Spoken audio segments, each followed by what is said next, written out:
Process start ಆಗ್ತಿದೆ ನೋಡಿ, ಬಹಳ ಸ್ಪಷ್ಟವಾಗಿ ಕ್ಯಾಬಿನೆಟ್ನ ನಿರ್ಧಾರವನ್ನು ನಾವು ಚೀಫ್ ಎಲೆಕ್ಷನ್ ಕಮಿಷನ್ ಅವರಿಗೆ ತಿಳಿಸಿದ್ದೀವಿ. ಸೌಜನ್ಯತೆಗಾನ ಅವರು ಉತ್ತರ ಕೊಡಬೇಕಾಗಿತ್ತು. ನಾವು ಕೇಳ್ತಾ ಇರುವ ಪ್ರಶ್ನೆಗಳು ಲೀಗಲ್ ಇದೆ, ಕಾನ್ಸ್ಟಿಟ್ಯೂಷನಲ್ ಇದೆ, ಲಾಜಿಕಲ್ ಇದೆ. 12 ಪ್ರಶ್ನೆಗಳಿಗೆ ಅವರು ಉತ್ತರ ಕೊಟ್ಟರೆ ನಮ್ದು ಯಾವುದೇ ಅಭ್ಯಂತರ ಇಲ್ಲ.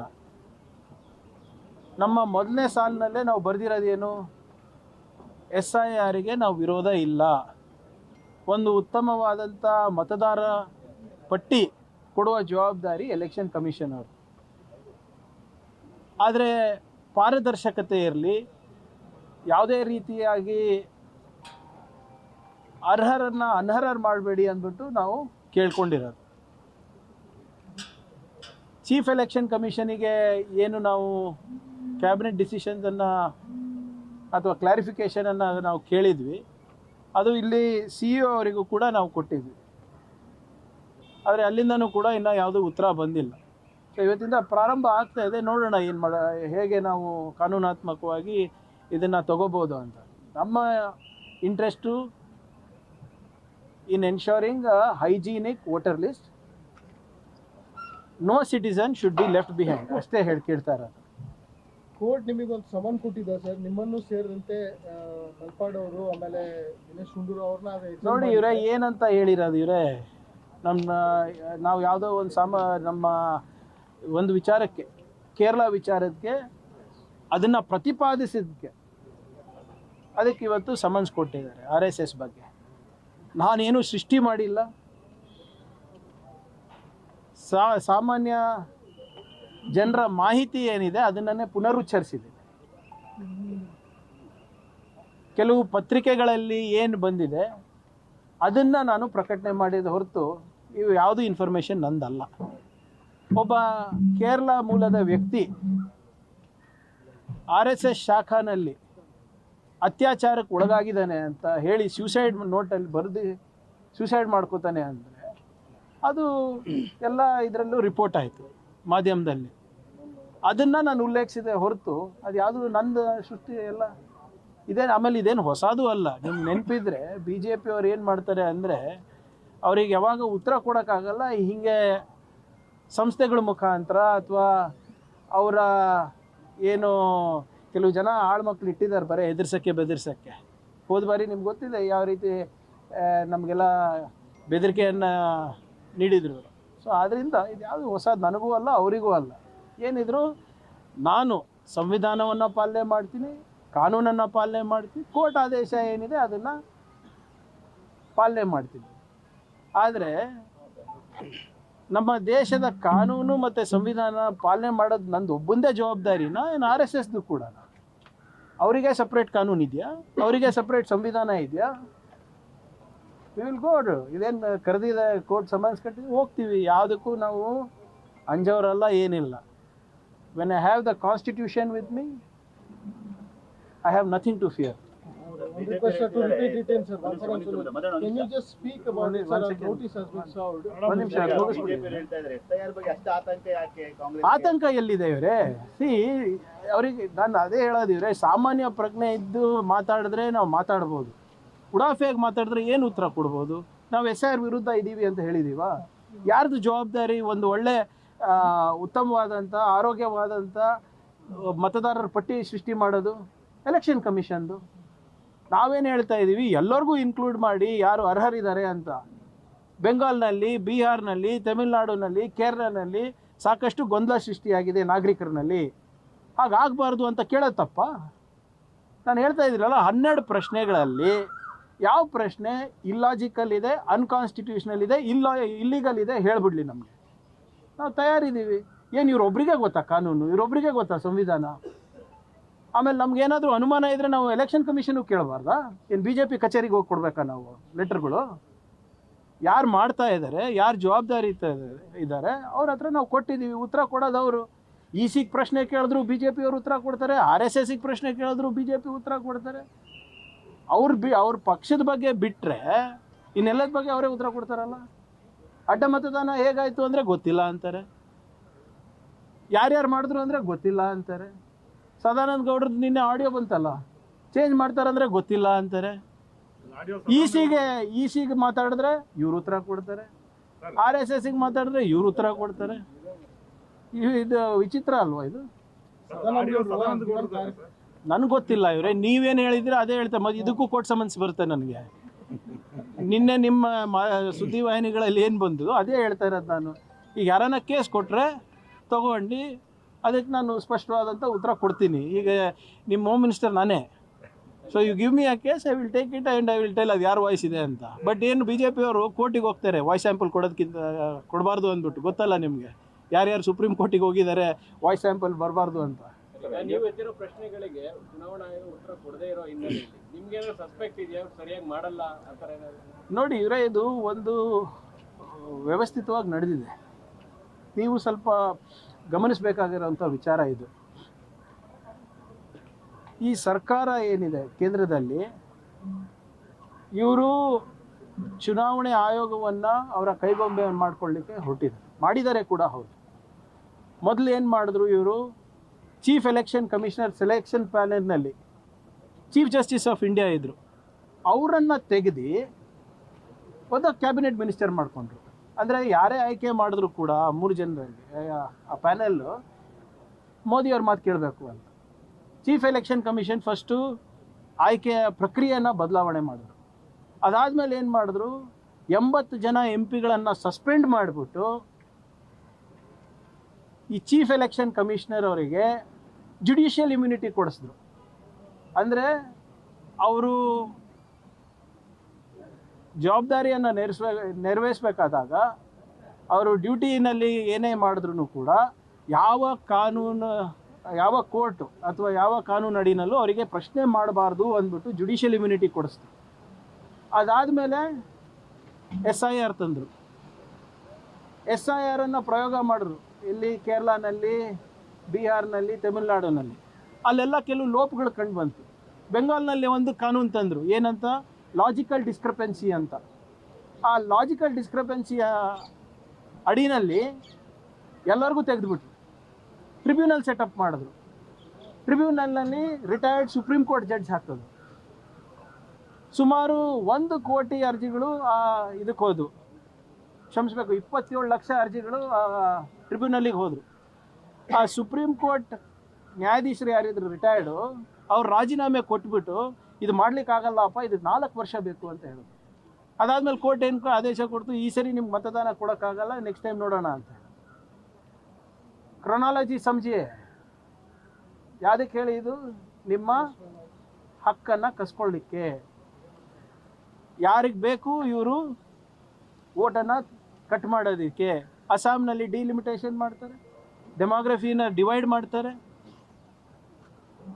ವುಮೆನ್ಸ್ ರಿಸರ್ವೇಷನ್ ಬಿಲ್ ಅಂತ ತಂದುಬಿಟ್ಟು ಡಿಲಿಮಿಟೇಷನ್ ಕಮಿಷನ್ನನ್ನೇ ಇವರು ಕೈನಲ್ಲಿ ಇಟ್ಕೋಬೇಕಂದ್ಬಿಟ್ಟು ಮಾಡಿದಂಥದ್ದು ಪ್ರಯೋಗ ಇದು. ಇವತ್ತು ಯಾಕೆ 2/3 ಮೆಜಾರಿಟಿಗೆ ಒದ್ದಾಡ್ತಾ ಇದ್ದಾರೆ ಇವರು? ಯಾಕೆ TMCಗೆ ಹೊಡಿತಾ ಇದ್ದಾರೆ, SP ಹೊಡಿತಾ ಇದ್ದಾರೆ, NCPಗೆ ಹೊಡಿತಾ ಇದ್ದಾರೆ? 2/3 ಮೆಜಾರಿಟಿ ಬಂದರೆ ಮತ್ತೊಮ್ಮೆ ಆ ಬಿಲ್ನ ತಂದು ಡಿಲಿಮಿಟೇಷನ್ ಕಮಿಷನ್ನು ಅವ್ರ ಕೈನಲ್ಲಿ ಇಟ್ಕೊಳ್ಳಿಕ್ಕೆ. ಇದೆಲ್ಲನೂ ನಾನು ಯಾವುದೋ ಒಂದು ಕಲ್ಪನೆ ಮಾಡ್ತಾ ಇಲ್ಲ, ಕತೆ ಅಲ್ಲ ಇದೆಲ್ಲ. ಇವೆಲ್ಲ ನಡೆದಿರೋದಂಥದ್ದು ಪಾರ್ಲಿಮೆಂಟ್ನಲ್ಲಿ. ಸೊ ಇದ್ರ ವಿರುದ್ಧವಾಗಿ ನಾವು ಹೋರಾಟ ಮಾಡ್ತಾ ಇದ್ದೀವಿ. ಯಾವುದು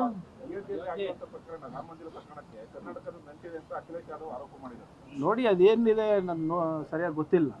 ಬರಲಿ, ಅದೇನಾದರೂ ಅಂಥದ್ದು ಯಾವುದಾದ್ರೂ ಇದ್ರೆ ನೋಡಿ. ಇವರೇ ಭಾಳ ಸ್ಪಷ್ಟವಾಗಿ ಎದ್ದು ಕಾಣೋದೇನು, BJPಯವರಿಗೆ RSSಗೆ ನೇಷನ್ ಫಸ್ಟ್ ಅಲ್ಲ, ಡೊನೇಷನ್ ಫಸ್ಟ್. ಹೌದಾ ಇಲ್ಲ?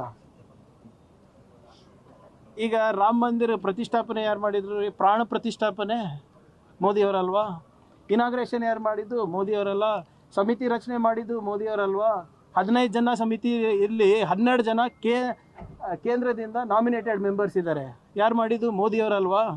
ಮತ್ತು ಈ ದೇಣಿಗೆ ಇಷ್ಟು ದೊಡ್ಡ ಹಗರಣ ಆಗಿದೆ ಅಂದರೆ, ಚಿನ್ನ ಇಲ್ಲ, ಬೆಳ್ಳಿ ಇಲ್ಲ, ದುಡ್ಡಿಲ್ಲ, ರಾಜೀನಾಮೆಗಳು ಕೊಡ್ತಾ ಇದ್ದಾರೆ. ಆದರೆ ಪ್ರಧಾನಿ ಮಂತ್ರಿಯವರಂತೂ ಮೌನವಾಗಿದ್ದಾರೆ. ಯೋಗಿ ಆದಿತ್ಯನಾಥ್ ಅವರು ಬಂದು ದೊಡ್ಡ ಭಾಷಣ ಹೊಡಿತಾ ಇದ್ದಾರೆ. ಏನಂತ, ರಾಮ್ ಭಕ್ತರ ಶ್ರದ್ಧೆ ಬಗ್ಗೆ ಅನುಮಾನ ಮಾಡಬೇಡಿ, ಕೆರಳಿಸ್ಬೇಡಿ ಅಂತ. ಕಳಿಸಿದ್ದು ಯಾರು ಸ್ವಾಮಿ? ಕಾಂಗ್ರೆಸ್ನವರ? ನಾವಾ? ಎಸ್ ಪಿ ಅವರ? ಲೂಟಿ ಹೊಡೆದಿದ್ದು ನೀವು, ನಿಮ್ಮ ಸರ್ಕಾರ. ನಿಮ್ಗೆ ಪಾಲು ಬಂದಿಲ್ಲ ಅಂತ ಏನು ಗ್ಯಾರಂಟಿ ಇದೆ? ಆದ್ರಿಂದ ಏನೇ ತನಿಖೆಗೂ ಕೂಡ ಈಗ ನೋಡಿ SIT ಮಾಡಿದ್ರಲ್ವಾ? ಕೇಳಿಯಪ್ಪ, SIT ಮಾಡಿದ್ರಲ್ಲ, SIT ವಿತೌಟ್ FIR ಕೊಟ್ಟಿದ್ದು ನೆನಪಿದೆಯಾ ನಿಮಗೆ? ಆಮೇಲೆ SIT ರಿಪೋರ್ಟ್ ಯಾರಿಗೆ ಸಬ್ಮಿಟ್ ಮಾಡಿದ್ರು? IAS ಆಫೀಸರಿಗೆ.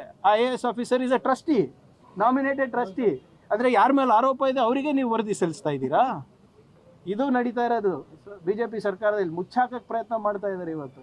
Sir, what do you want to say to the SIR process which is starting from today?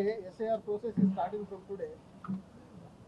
You raised many questions. Congress party. See, very clearly we have raised 12 objections to the way SIR is conducted.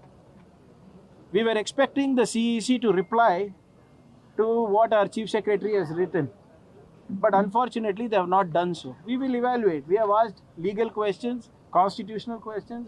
We are asking them on the entire, that they revise their entire process, make it transparent, ensure software audits are done transparently, ensure the entire process is done transparently. But unfortunately, they have chosen not to reply.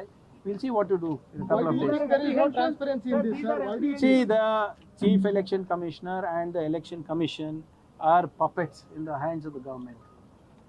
It is very clear that the government has no popular vote among people, so they want to do these kind of things to ensure that they stay in power. Why do you think this process will not go honestly, sir? You have seen it in Bengal. What is the definition of logical discrepancy? Does anybody know? So in the name of logical discrepancy, anybody can be left out. It is the responsibility of the Election Commission to maintain a hygienic voter list. And if they are not maintaining it, we should ask why. We are saying, we are not telling to give voters to non-citizens. No? Whatever it is, ensure that no citizen is left behind. Sir, a notice has been served to you along with Dinesh Gundu Rao and Mr. See, there is nothing new about these notices. Every time we question the RSS logically, or any time we raise their issues, they use means like these to counter us, to keep us quiet, to intimidate us. Nothing new. When there was no question raised, when your leaders were targeted, you did not went to court. Now the court cases have been filed against you. Do you think there is some kind of a conspiracy in all this things? See, when they cannot answer you legally or logically, this is how they go. This is how they go. They want to silence us. And if they're mistaken, if they think that they're going to silence us, they think we are not going to ask questions about the existence of RSS and their operations here in Karnataka or elsewhere, they're highly mistaken. I have nothing to fear if I have the constitution by my side. Will you be appearing on 21st? जी? Will you be Appearing on 21st? Next month? अभी time है भाई, इतना भी जल्दी क्या है? Sir, और एक 20-30 दिन है, आराम से बात करके जाएंगे. Sir, how you see the development surrounding around Ram Mandir issue? Now BJP many are saying. No, why I don't understand why media questions the opposition on the scandals of the government. Why are they quiet? They seem to have an opinion for everything. But when it comes to their own states, why are they not talking about it? People who believed that this government is clean, people who believed that these people will not indulge in corruption in the name of God, have been let down. Na khaunga, na khane dunga was whose slogan? Mr. Modi's slogan. Maybe he was right. Sirf Ram se khaunga. Ram bhakton se khaunga. Is that what he meant? Many of the That why no Man Ki Baat on this? Many of the BJP leaders are silent on this. Some of them are saying that why Congress doesn't have any rights. Why are they asking? We have no rights on what? See, प्राण प्रतिष्ठापना आपने की, inauguration आपने की, 10 बार जाके अदानी अंबानी के साथ आपने फोटो खिंचाया, तो उत्तर तो आपको ही देना पड़ेगा ना. पर सवाल तो आप कांग्रेस से कर रहे हैं. कांग्रेस डेलीगेशन भी जा रही है राम मंदिर, वहाँ पे जो अजय हुआ राय जी उसको को बता हाउस लेते अरेस्ट हैं. कर लिया गया है. आपको लगता है कुछ सच निकलेगा? देखेंगे. सी, जो SIT फॉर्म किया था यूपी ने, it's a hogwash, I personally think.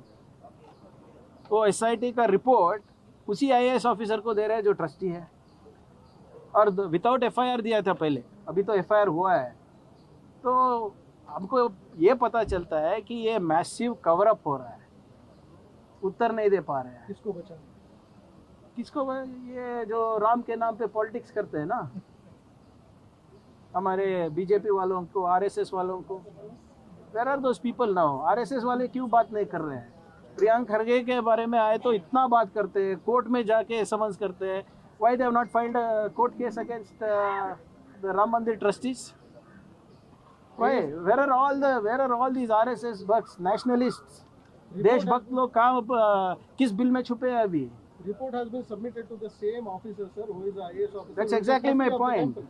That's exactly my point. Only when the public outrage happened, that's when the FIR was filed. ये कैसा इन्वेस्टिगेशन चल रहा है? सर, आज कांग्रेस का डेलीगेशन वहाँ अयोध्या जा रहा है, उससे पहले अजय राय की थी, जिनको इसको लीड कर रहा हूँ, उनको हाउस अरेस्ट किया गया।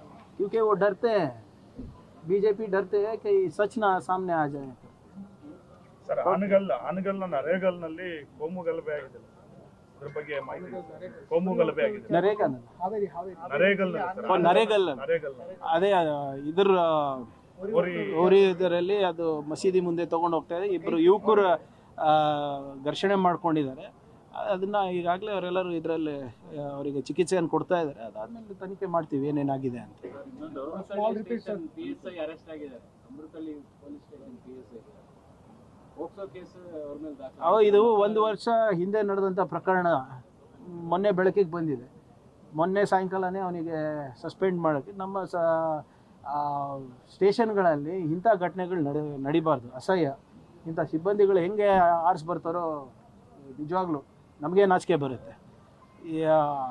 ಅವರೇ ನಿಂತು ಇಂತೆಲ್ಲ ಮಾಡಿಸಿ ಅವರೇ ರೆಕಾರ್ಡಿಂಗ್ ಮಾಡ್ತಾರೆ ಅಂದರೆ nobody will be spared. Sir, one small incident happened in Haveri. No, that is a small altercation between two youth groups. They're having medical treatment now. Let's see, once everything is done, we will investigate further. Any action initiated in this Bellew case, where a PSA has been? No, we have already suspended him. There is zero tolerance for such activity. The people who are supposed to follow the law, the ones breaking the law, they will definitely not be entertained. Thank you.